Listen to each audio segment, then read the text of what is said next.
¿Te has dado cuenta de que últimamente se reportan más accidentes aéreos? Algunos creen que se debe al cambio climático, pero hay una teoría más intrigante.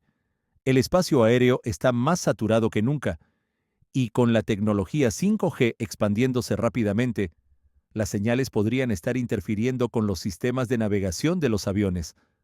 Además, las aerolíneas están recortando costos, lo que podría estar afectando el mantenimiento de las aeronaves.